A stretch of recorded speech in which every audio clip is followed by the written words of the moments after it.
Hi guys, my name is Nonima Dikela. Welcome to my YouTube channel. So today I want us to talk about something that I saw on Twitter, and I've been hearing people talking about it. I don't know. I'm not a police official, but I think it's something that could be done. Someone asked, can the Meyiwa family report Constable Zungu for failing to report the criminal activities regarding the killing of Senzo Meyiwa that he witnessed at the hostel on the 26th of October 2014? Justice for Senzo, justice for Senzo Meyiwa.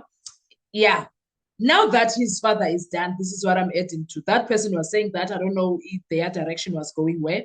But when I saw that, I was like, I wonder, now that Sizwe Zungu, Constable Sizwe Zungu, said such in the witness box while giving his testimony, and then now his father comes and say what his father said on the witness box, claiming that he lied on his name, claiming that he lied on his name and asking so many thorough questions that needed answers, but he did not get any.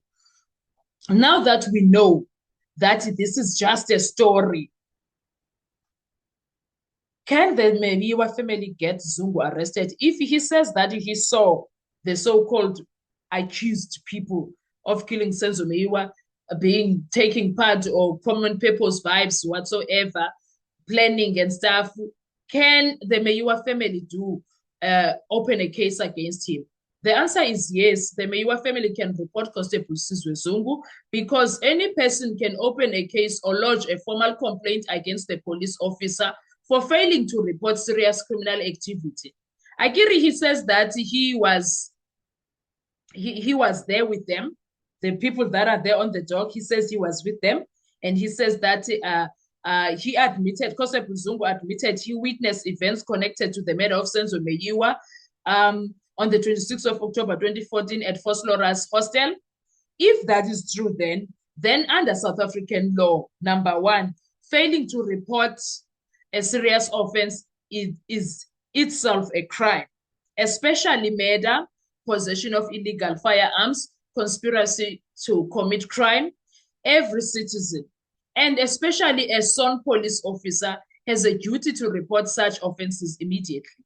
A police officer carries an even higher legal obligation because of SAP's disciplinary regulations and SAP's code of conduct. So, possible grounds for family could report him because he did not report. So that is him dereliction of duty to his side, on his side. No reporting of a crime he personally witnessed, defeating or obstructing the ends of justice. That's something else that can be looked into. If his silence affected the investigation, that's something that he needs to answer for.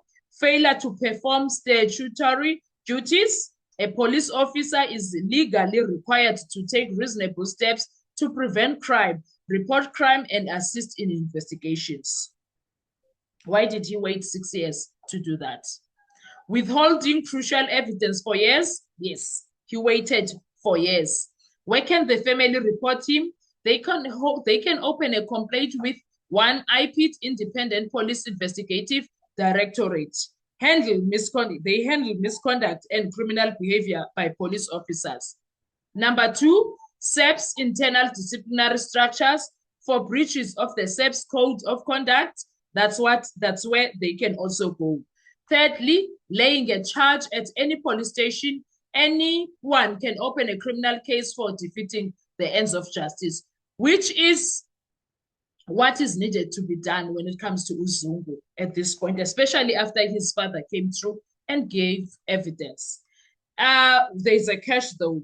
The real question is, did he truly witness criminal activity, or is his testimony disputed?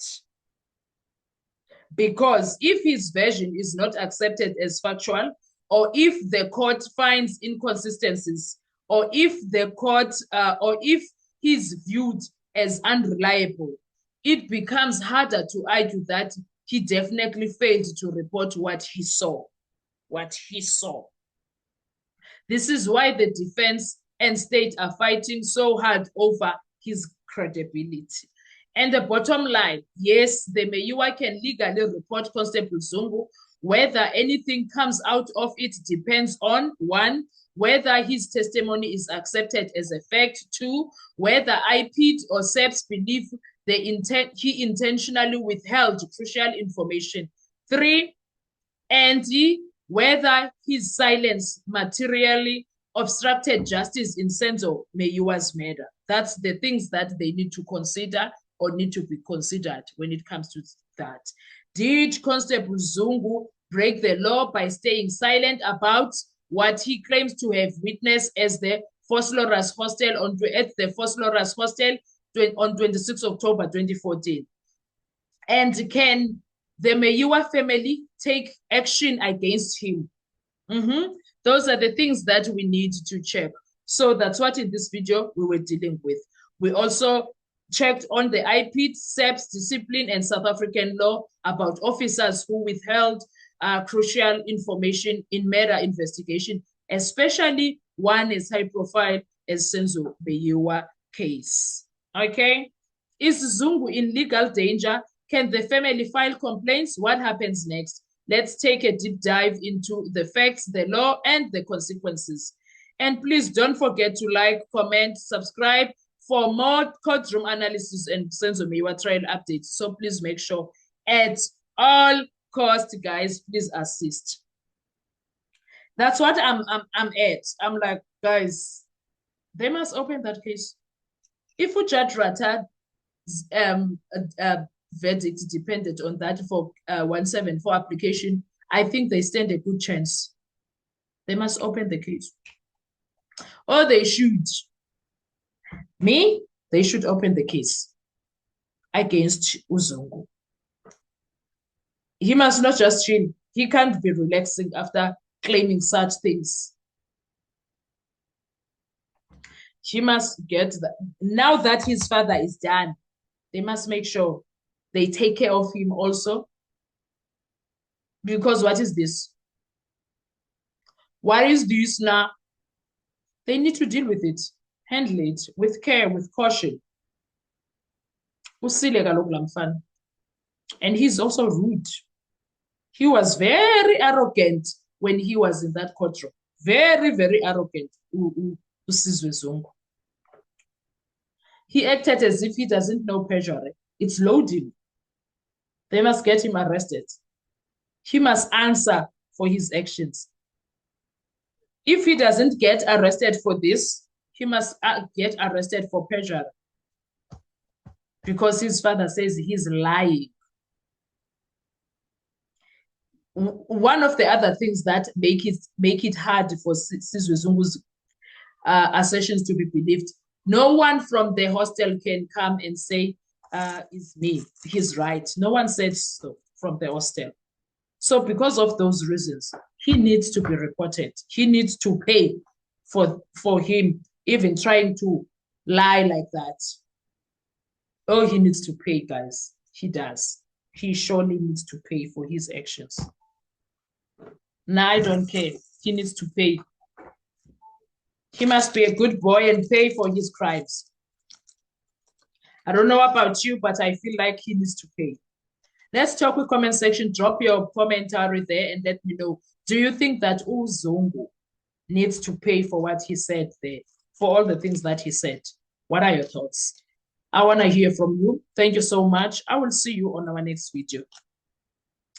I must say, his father is an incredible man, an honorable man, a man of integrity. I can't say the same for him. His father is a man of honor. His father, I saw people calling him Ubaba Wesizwe. May the Lord take care of that man until his last day on earth. And may his last day come because the Lord says it's time, not because someone pushes it. That's my prayer for Ubaba Zungu. I pray that uThixo uyamgada, uyamsikelela, and uyamthamsanqelisa, and ampimpilende. May he live to 80 years of age, to 90 years of age, whichever God sees it fit. He must die of natural causes. May he die of natural causes, but nothing else, natural causes. May God protect him. May the angels of the Almighty. I hope he travels safe to Mahlabathini today. I hope so. What a journey it has been. He cleared his name. That is what is important. Now he will get his dignity back. People will respect him because that was a heavy cloud around him, above him. That thing that his son did was a heavy cloud. May the Almighty God protect Mr. Zungu Senior. And may the Almighty God give Zungu Junior the consequences that he deserves. It's up to him. It's up to him. Thank you so much. I'll see you on our next video. Enjoy your day. Be blessed. I'm sure this video, when you see it, it's going to be Friday. And they are on adjournment until Monday. They'll come back on Monday now. They'll come back on Monday. Thank you so much. Bye-bye.